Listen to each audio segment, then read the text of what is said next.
जीवन्मुक्तिप्रदं देवं क्षमापूर्णं जगद्गुरुं वन्दे परमहंसाख्यं नित्यानन्दाय स्वागतम्। आनन्दानुभवास्वादं सर्वरोगनिवारकं वन्दे पापविनाशक्तं नित्यानन्दाय स्वागतम्।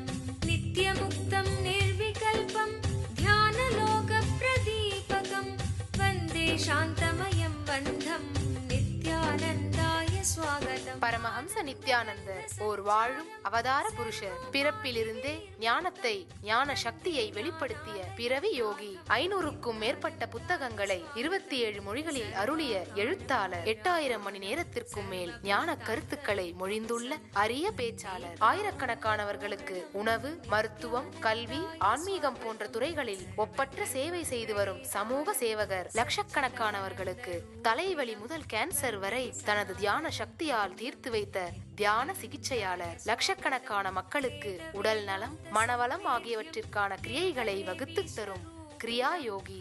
கோடிக்கணக்கான மக்களுக்கு வாழ்வியல் பிரச்சனைகளுக்கான தீர்வுகளை தந்த வாழும் ஞானி. 151 நாடுகளில் தியான மையங்களோடும் 40க்கும் மேற்பட்ட நாடுகளில் ஆசிரம கிளைகளோடும் நடந்து வரும் உலகளாவிய நித்யானந்த தியானபீட ஆன்மீக இயக்கத்தின் நிறுவனர். 1 கோடிக்கும் மேற்பட்ட சீடர்களால் ஆத்மார்த்தமாக பின்பற்றப்படும் ஞான குரு. தீட்சையின் மூலம் சக்தி பரிமாற்றத்தை நிகழ்த்தும் அவதார சக்தி. பாரம்பரிய யோகக்கலையை ஆயிரக்கணக்கான யோக மையங்கள் மூலம் உலகமெங்கும் எடுத்துச் சென்ற நவீன கால யோகி. லட்சக்கணக்கான மக்களுக்கு குண்டலினி சக்தியை உயிர்ப்பித்து அஷ்ட சித்திகளை அருளும் அஷ்டமா சித்திதாயகன். உலகம் முழுவதும் வைதீக ஆலயங்களை அமைத்து வேத கலாச்சாரத்திற்கு மறுமலர்ச்சி அளித்த ஆன்மீக சுடர். லட்சக்கணக்கான இளைஞர்களின் எதிர்காலத்திற்கு வழிகாட்டியாய் திகழும் ஒரே இளம் குரு. உலகிலேயே இணையதளத்தின் மூலம் அதிகமாக பார்க்கப்படும் ஆன்மீக குரு. அரசியல் துறையிலும் ஊடகத்துறையிலும் ஊடுருவி இருக்கும் நாத்திக ரவுடி கும்பல்களால் தொடுக்கப்பட்ட மத தாக்குதலையும் தாண்டி ஒப்பற்று ஒளிரும் ஆன்மீக ஒளி. அசைக்க இயலாத, என்றென்றும் நிலைத்திருக்கும் ஞான கல்ப விருட்சம்.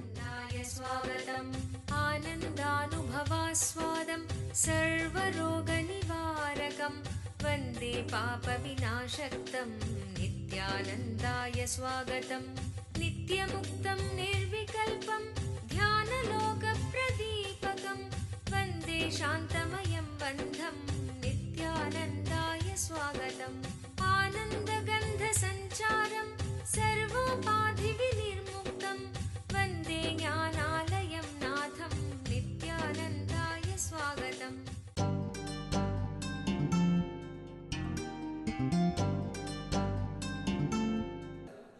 வாழ்க்கையே ஆழ்ந்து பார்த்தோமானால், நோக்கம் என்ன அப்படின்னு ஆழ்ந்து பார்த்தோமானால்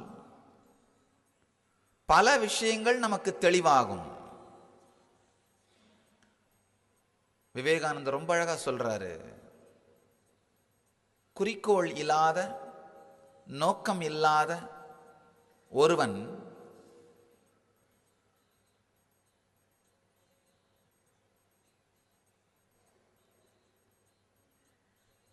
தன்னுடைய வாழ்க்கையை எவ்வளவுதான் உபயோகமுடையதாக மாற்ற முயற்சி செய்தாலும் அது நடப்பதே இல்லை. லைஃப்பை ப்ரொடக்டிவாக மாற்ற முயற்சி பண்ணிங்கன்னா அது நடக்கிறதே இல்லை. குறிக்கோள் இல்லாத பொழுது, குறிக்கோளை பற்றிய தெளிவு இல்லாத பொழுது. சில பேர் சொல்கிறது உண்டு, வாழ்க்கைக்கு குறிக்கோளே இல்லை அப்படின்னு. அந்த குறிக்கோளே இல்லைன்ற தெளிவாவது வந்துட்டா கூட போதும். ஏதோ ஒரு விதத்தில் ஒரு தெளிவு. குறிக்கோள் உண்டு அப்படின்னா அதை பற்றிய தெளிவு, இல்லை அப்படின்னா இல்லைங்கிற தெளிவாவது வந்துடுறது. ஆனால் நம்ம ரெண்டுமே இல்லாமல் சில நேரத்தில் குறிக்கோள் இருக்குன்னு நினச்சிட்டு அதை நோக்கி ஓடுறோம், சில நேரத்தில் குறிக்கோள் இல்லைன்னு நினச்சிட்டு மந்தமாக இருக்கிறோம். அந்த குறிக்கோள் இருக்குன்னு நினைக்கும் பொழுதும் ஒரு குறிக்கோளை நோக்கி இருப்பதில்லை, பல்வேறு குறிக்கோள்களை நோக்கி இயங்கிக் கொண்டிருக்கிறோம். அருமையான ஒரு சத்தியம் விவேகானந்தர் சொல்ற சத்தியம். குறிக்கோள் இருக்கின்ற ஒருவன் 500 தவறுகளை வாழ்க்கையில் செய்வானேயானால், குறிக்கோள் இல்லாத ஒருவன் 5000 தவறுகளையாவது செய்கின்றான். அப்பர் பெருமான் அழகா சொல்றாரு, குறிக்கோள் இல்லாது கெட்டேன். வாழ்க்கையில் நாம் பல விஷயங்கள் நோக்கி ஓடிட்டு இருக்கிறோம். ஒரு 6 மாதத்துக்கு முன்னாடி ஒரு அன்பர் என்னை பார்க்க வந்திருந்தார். அவர் சொன்னார், சாமி, என் வாழ்க்கையில் சொல்ல முடியாத அளவுக்கு துக்கம், டிப்ரெஷன். நான் கேட்டேன், என்ன பிரச்சனைன்னு கேட்டேன். அமெரிக்காவில் இருக்கார். 2 வீடு, 4 கார், போதுமான அளவுக்கு பணம், குடும்பம் எல்லாமே இருக்கு. நான் கேட்டேன், உங்களுக்கு தான் எல்லாமே இருக்கே, என்ன டிப்ரெஷன்? அவர் சொன்னார், எல்லாரும் இருக்கிறதால தான் சாமி டிப்ரெஷன் இருக்கு அப்படின்னு. ரொம்ப அருமையான ஒரு சத்தியம், நாம் புரிந்து கொள்ள வேண்டிய சத்தியம். நான் 40 வயசுக்குள்ள என்னென்னலாம் சாதிக்க நினைச்சனோ அது அத்தனை 35 வயசுக்குள்ள சாதிச்சிட்டேன். ஆனா இதையெல்லாம் சாதிச்ச பிறகு எனக்கு வரும்னு நான் நினைச்ச நிம்மதியும் ஆனந்தமும் வரல அப்படின்னாரு. எதை அடைய வேண்டுமோ அதை அடைந்து விட்டேன், எதற்காக அடைய வேண்டும் என்று நினைத்தேனோ அது நடக்கவில்லை. டிப்ரெஷன் ஆஃப் சக்சஸ்னு சாமி சொல்வேன். வெற்றியினால் ஏற்படும் மன உளைச்சல். அவர் சொன்னாரு, இந்த குறிக்கோளை அடையாத வரைக்குமா இது அடைஞ்சா நம்ம ஆனந்தம் ஆயிடுவோன்ற ஒரு ஹோப் இருந்தது. வேக வேகமா ஒர்க் பண்ணிட்டு இருந்தேன். ஆனா குறிக்கோளை அடைஞ்ச அப்புறம் தான் தெரியுது எல்லாமே வெறுமையா போலித்தனமா தெரியுது, முட்டாள் மாதிரி தெரியுது. அந்த ஏணியில ஏறுற வரைக்கும் இது அடைஞ்ச உடனே எல்லாமே வாழ்க்கையே புதுசா தெரியும் நினைச்சு மேலே ஏறுறோம். ஏறி மேல பார்த்தா தான் தெரியுது குரங்கு மாதிரி ஃபீல் பண்றத தவிர வேற ஒண்ணுமே ஃபீல் இல்லை. டிப்ரெஷன் ஆஃப் சக்சஸ், வெற்றியின் மூலமாக ஏற்படும் மன உளைச்சல், மன அழுத்தம், வெறுமை. தோல்வி இருக்கும்போது அது அட்லீஸ்ட் ஒரு ஹோப் இருக்கு, எதையோ நோக்கி இயங்குற ஹோப் இருக்கு. ஆனா நீங்க நினைக்கிற ஒரு பொருளில் வெற்றி அடைந்து விடும் பொழுது அந்த ஹோப்பும் இல்லாமல் போயிருது. அந்த நேரத்தில் தான் 3 வாய்ப்புகள் நமக்குண்டு, 3 சாய்ஸ் இருக்கு. முதல் சாய்ஸ் என்னன்னா சூசைட், இறந்து போவது. பெரும்பாலானவர்கள் இப்ப அதான் சூஸ் பண்றாங்க. சூசைட் ரேட் ரொம்ப அதிகமாகிட்டே போயிட்டு இருக்கு. உடனடியா செத்து போற அளவுக்கு தைரியம் இல்லாதவர்கள் நடைபெணமாக வாழ்ந்து கொண்டிருக்கிறார்கள். அப்படியே டல்லா வாழ்ந்துட்டு இருக்கிறது, பூமிக்கு பாரம்னு சொல்றோம் அந்த மாதிரி இருந்தும் இல்லாதவர்களைப் போல. சக்தி வாய்ந்த சிவஸ்தலமான திருவண்ணாமலை நித்யானந்த தியான பீடத்தில் பிப்ரவரி 20ஆம் தேதி 2012 அன்று மகா சிவராத்திரி பெருவிழா. கல்வியின் வடிவமான பிரம்மாவிற்கும் செல்வத்தின் வடிவமான விஷ்ணுவிற்கும் கூட எட்டாத அருட்பெரும் ஜோதியாக ஈசன் வெளிப்பட்ட இடம் திருவண்ணாமலை. வெளிப்பட்ட நாள் சிவராத்திரி. அதே நன்னாளில் அதே ஸ்தலத்தில் வாழும் அவதார புருஷருடன் சிவகுண்டலினி தியானத்தில் மூழ்க வாருங்கள். சிவராத்திரி தின சிறப்பு நிகழ்ச்சிகள். வாழும் ஞானி பரமஹம்ச நித்யானந்தர் வழங்கும் சிவராத்திரி தின சிறப்பு தியான சத்சங்கம். சக்தி வாய்ந்த சிவகுண்டலினி தியானம். பிணிகளை எல்லாம் தீர்க்கும் பெரும் சக்தி வாய்ந்த மகா ருத்ராபிஷேகம் நடைபெறவிருக்கிறது. மேலும் சிவராத்திரி தினத்தன்று எண்ணங்களை நிஜமாக்குவதற்கான சக்தியை தரும் கல்பத்தரு முழுநாள் தியான முகாம் நடைபெறவிருக்கிறது. பரமஹம்சர் ஒவ்வொருவருக்கும் சக்தி தரிசனமும் தீட்சையும் அளிக்கின்றார். இந்த மகா சிவராத்திரி பெருவிழாவில் கலந்து கொண்டு சிவபெருமானின் அருளையும் பரமஹம்சரின் ஆசீர்வாதத்தையும் பெற அனைவரும் வருக. நடைபெறும் இடம் நித்யானந்த தியான பீடம், கிரிவலப்பாதை, திருவண்ணாமலை. தொலைபேசி எண்கள் 7200003311 7200003322. 3 ரூட் இருக்கு. அது ஒன்று தற்கொலை, இன்னொன்று அடிக்ஷன். அதாவது ஆல்கஹாலோ இல்லை குடிக்கிறது, ஸ்மோக் பண்ணுறது, அதை மட்டும்தான் அடிக்ஷன் நினைக்காதீங்க. டிவி பார்த்துட்டே இருக்கிறது அடிக்ஷன் தான். இல்லை சாப்பிட்டுட்டே இருக்கிறதும் அடிக்ஷன் தான். அதுதான் ஆண்களுக்கு டிப்ரெஷன் வரும்பொழுது ஊற்றி மூடுறார்கள் அந்த உள்ள இருக்கிற வெறுமையை. பெண்களுக்கு டிப்ரெஷன் வரும்போது கொட்டி மூடுறார்கள். அவ்வளவுதான். அந்த உள்ள இருக்கிற வெறுமையை ஊற்றி மூடினாலும் கொட்டி மூடினாலும் அடிக்ஷன் தான். 3வது ரொம்ப ரேரா சில பேர் மட்டும் சூஸ் பண்ற பாதை தியானம், தேடுதல். 3 பாதை உங்கள் முன்னே விரிகின்றது. இந்த டிப்ரெஷன் ஆஃப் சக்சஸ் வரும்பொழுது, இல்லை குறிக்கோள் இல்லாமல் அலையும் பொழுது, ஒன்று தற்கொலை. தற்கொலைனா ஒரு வினாடி இறந்து போயிடுறது ஒரு விதமான தற்கொலை, நடைபெணமாக வாழ்ந்துட்டு இருக்கிறது இன்னொரு விதமான தற்கொலை. உங்கள் வீட்டில் பார்த்தீங்கன்னா உங்கள் வீட்டையே நீங்கள் முழுசாக யூஸ் பண்ண மாட்டீங்க. ஒரு குறிப்பிட்ட பாதையிலே தான் நடப்பீங்க, ஒரே குறிப்பிட்ட சோஃபாவில் தான் உட்காருவீங்க.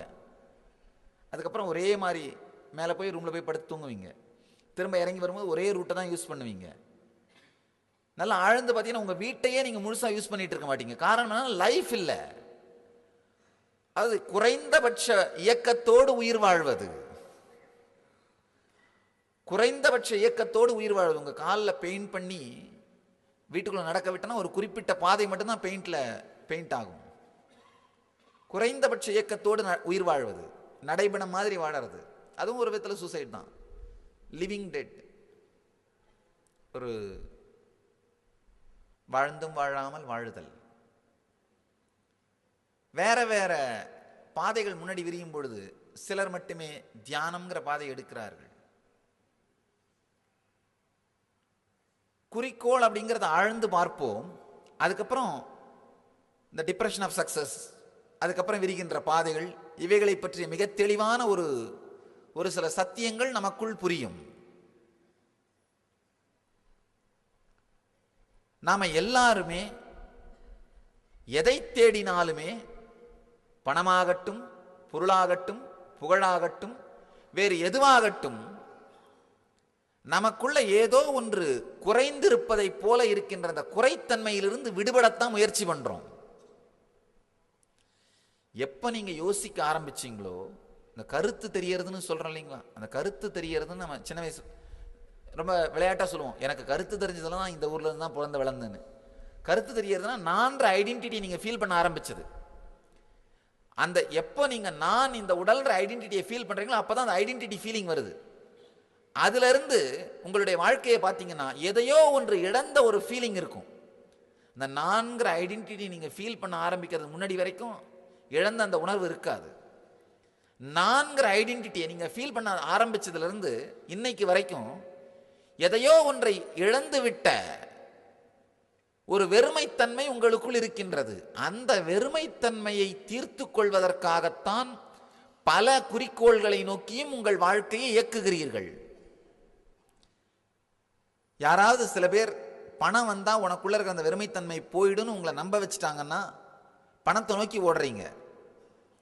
வேற யாராவது சில பேர் இல்ல இல்ல ஒரு அருமையான குடும்பம் அமைஞ்சிட்டா உனக்கு அந்த வெறுமைத்தன்மை போயிடுன்னு உங்களை நம்ப வச்சுட்டாங்கன்னா ஒரு குடும்பத்தை அமைத்துக் கொள்வதற்காக இயங்குகிறீர்கள். வேற யாராவது சில பேர் இல்ல இல்ல உனக்கு பணம் குடும்பம் மட்டும் பத்தாது, நிறைய புகழும் அந்தஸ்தும் இருந்ததுன்னா அந்த வெறுமைத்தன்மை போயிடும் அப்படின்னு உங்களை நம்ப வச்சாங்கன்னா அதை நோக்கி ஓடுறீங்க. யார் உங்களை ஏதாவது ஒன்றை செய்தால் அந்த வெறுமைத்தன்மை போய்விடும் என்று நம்ப வைக்கின்றார்களோ அந்த செயலை நோக்கி ஓடத் துவங்குகிறீர்கள். ஆழமா புரிஞ்சுக்கோங்க. உங்களை நம்ப வைக்கிறவங்களே அந்த வெறுமைத்தன்மையிலிருந்து வெளியில வரலன்றதான் பெரிய கொடுமை.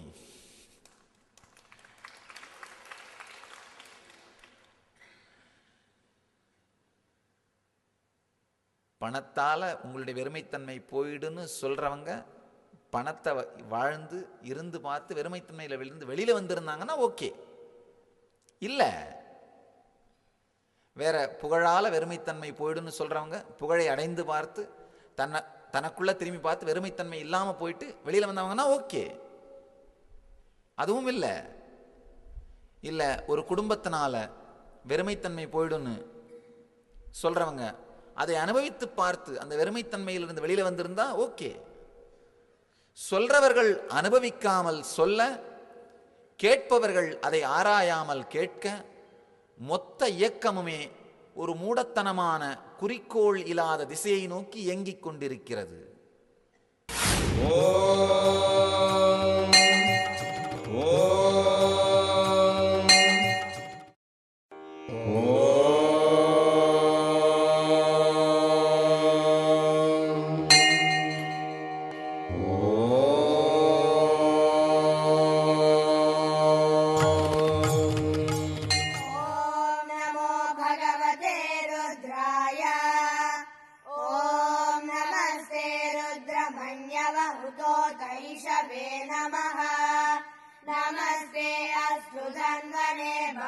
ताभ्यामुत ते नमः।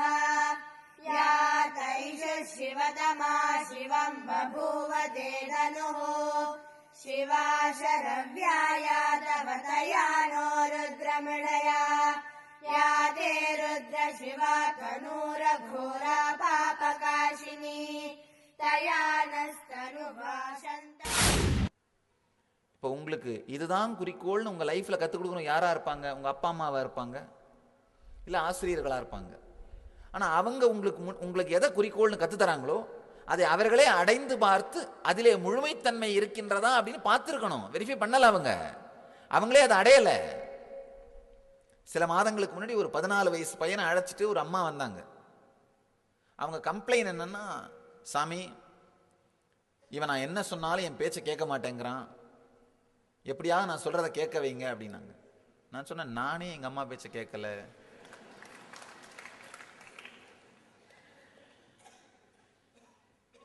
நான் எப்படி இவனை சொல்றது?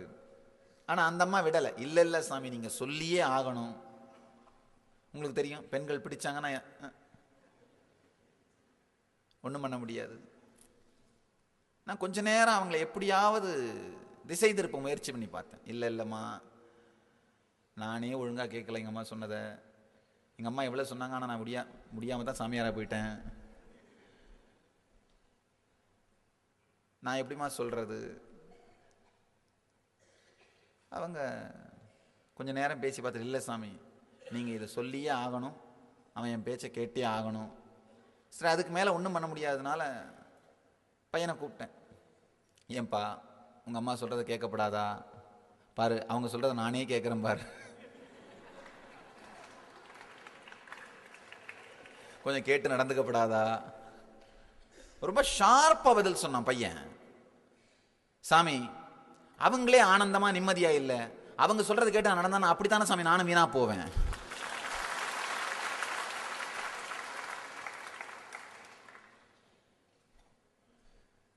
நான் அதுக்கப்புறம் அந்த பையன்கிட்ட என்னவோ பேசி சமாளித்து அனுப்பிட்டேன். ஆனால் நான் கன்வின்ஸ் ஆகலை. பையன் கேட்டது கரெக்டு, உண்மை. அனுபூதி இல்லாதவர்கள், பூரணத்தன்மையை தனக்குள்ளேயே உணராதவர்கள் வைக்கின்ற குறிக்கோளை விசாரிக்காமல் மக்கள் கூட்டம் இயங்குவதனால், வாழ்க்கை நடப்பதனால் குறிக்கோள் இல்லாத, தெளிவு இல்லாத சமூக இயக்கம் நடந்து கொண்டே இருக்கின்றது. அதை தான் மாயைன்னு சொல்றோம். மாயைனா வேற ஒன்றும் தனியா எங்கிருந்தோ வரும்னு நினைக்காதீங்க. அப்படியே ஒரு பெரிய கருப்பு முகத்திரை போட்டுட்டு ஏதோ ஒரு கொடூரமான பல்லெல்லாம் வச்சுட்டு கையில் வேற வேற ஆயுதங்களை ஏந்திக்கிட்டு அப்படி வர்றது மாயைன்னு நினைக்காதீங்க. மாயைன்னு அந்த மாதிரி தனியாக ஒன்றும் இல்லை. குறிக்கோள் இல்லாமல் நம்முடைய இனிமையான வாழ்க்கை வீணாக எங்கோ நோக்கி சென்று கொண்டிருப்பதுதான் மாயை. பூரணத்துவம், தனக்குள்ளே பூரணத்துவத்தை அனுபவிக்காமல் ஏதோ ஒரு குறிக்கோளை உருவாக்கி மனித வாழ்க்கையின் குறிக்கோள் அதுதான் செட் பண்றாங்க பார்த்தீங்களா? அதை நோக்கி நாம் இயங்கும் பொழுதுதான் எல்லா விதமான சங்கடங்களும் பிரச்சனைகளும் உருவாகின்றது. ஆழமான சில சத்தியங்கள். நம்ம 2 பேரும் ஒன்னா சேரும் பொழுது ஏதோ சில மாற்றங்கள் நடக்க வேண்டி இருக்கின்றது. உங்களுக்குள்ள ஏதோ ஒரு சில விஷயங்கள் நடக்க வேண்டியிருக்கு. அதனால தான் 2 பேரும் ஒன்னா உட்கார்ந்துருக்கிறோம். அது நடப்பதற்கு அனுமதியுங்கள். அந்த ஞான ரசவாதம் முழுமையாக நடப்பதற்கு அனுமதியுங்கள். நம்முடைய எல்லா சாஸ்திரங்களையும் உபனிஷதம்னு சொல்லுவோம். உபனிஷத்துனா அந்த வார்த்தைக்கு என்ன அர்த்தம்? குருவோடு அமர்ந்திருத்தல், அவ்வளவுதான். வெறுமனே அவரோடு அமைதியோடு அமர்ந்திருப்பதன் மூலமாகவே பல விஷயங்கள் நமக்குள்ள நடக்க முடியும்.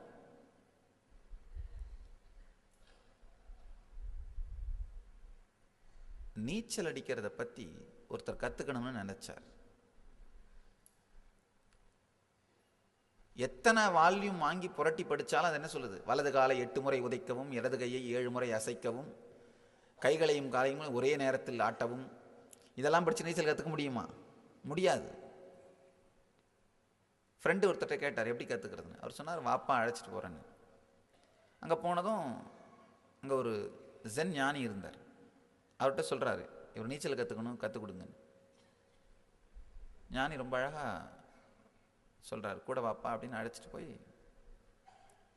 ஒரு நீச்சல் அவர் அப்போ சொல்கிறாரு, நான் கற்றுக் கொடுக்க முடியாது, நீ ஆனால் கற்றுக்க முடியும். நான் கற்றுக் கொடுக்க முடியாது, நீ கற்றுக்க முடியும். அந்த கற்றுக்க வந்தவருக்கு ரொம்ப ஆச்சரியம். எப்படி அப்படின்னு பாருங்க, அவ்வளவுதான். ஒருத்தர் நீச்சல் அடிக்கிறத பார்க்கும் பொழுது 3 விஷயம் நடக்கும். முதல்ல மனிதன் மிதக்க முடியும்ன்ற நம்பிக்கை நமக்கு வரும்.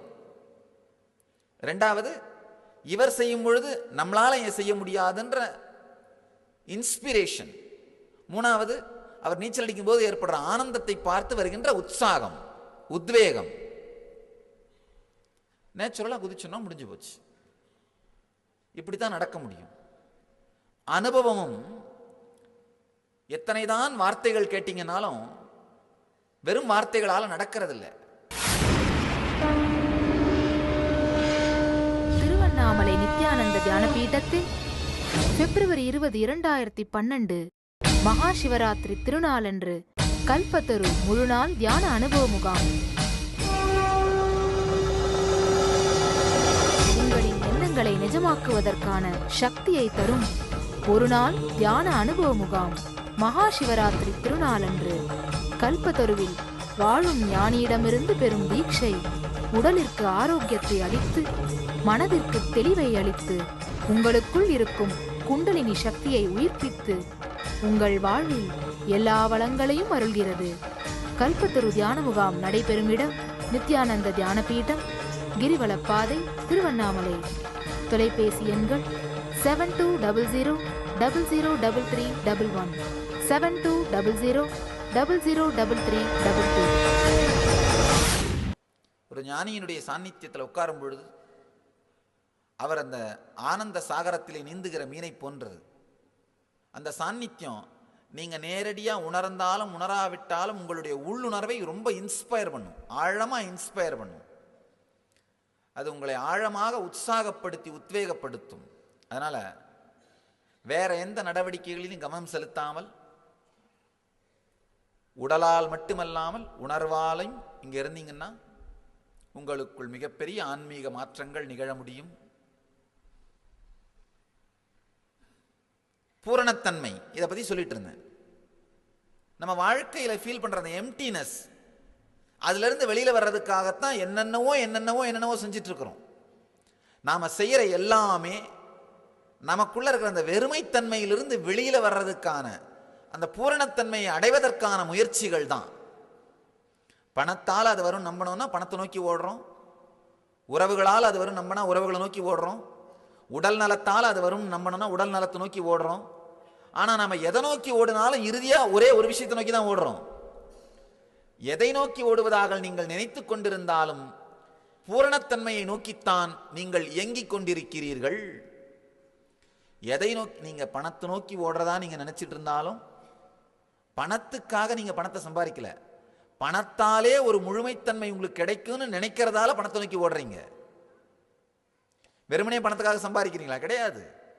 இப்ப இன்னையில ஒருவேளை திடீர்னு இன்னைக்கு யாராவது ஒருத்தர் குறிப்பிட்ட நாட்டோட கரன்சிக்கு வேல்யூவே இல்லைன்னு டிக்ளேர் பண்ணிட்டாங்கன்னா யோசிச்சு பாருங்க. உதாரணத்துக்கு இந்தியாவோட கரன்சிக்கு வேல்யூ இல்லைன்னு சொல்லிட்டாங்க, நம்ம பணத்தை நோக்கி ஓடுவோமா? ஓட மாட்டோம். அதன் மூலமாக ஏதோ ஒரு சில பொருட்கள் பெறப்படுகின்றன, பெறப்படுகின்ற பொருட்கள் எனக்கு ஒரு முழுமைத்தன்மையை அளிக்கும்னு நம்புறோம். எல்லாமே அப்படித்தான்.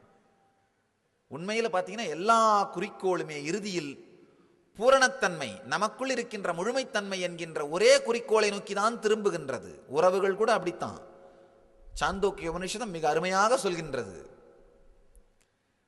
கணவனுக்காகவோ மனைவிக்காகவோ நாம் அன்பை செலுத்துவதே இல்லை. அவர்கள் மூலமாக நமக்கு கிடைக்கின்ற பூரணத்தன்மைக்காகத்தான் அவர்கள் மீது அன்பை செலுத்துகிறோம். அந்த நபர் மூலமா நமக்குள்ள ஏதோ ஒன்று முழுமையடையுது. கணவனால தனக்கு ஒரு பாதுகாப்பு தன்மை உணரப்படுகிறது, அந்த பாதுகாப்பு தன்மை முழுமையளிக்கின்றது, அதுக்காக கணவன் மேல் அன்பு.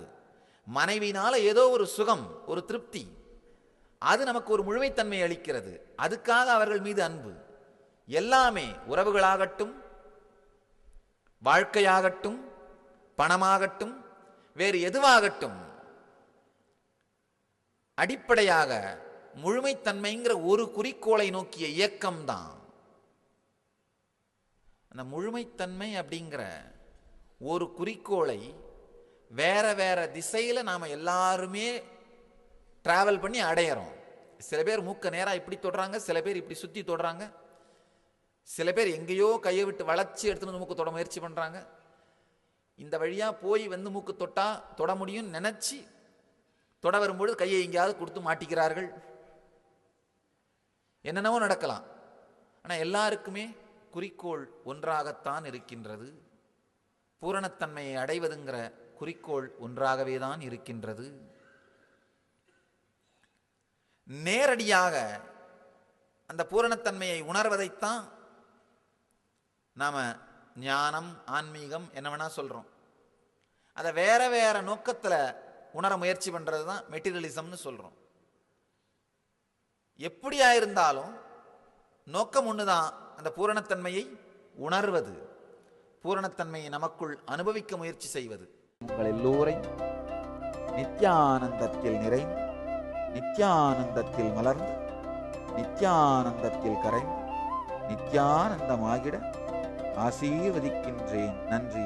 ஆனந்தமாக இருங்கள். நித்யானந்த தியானபீடம், நித்யானந்தபுரி ஆஃப் மைசூர் ரோடு, விடுதி, பெங்களூர். 9742203311 08027202084.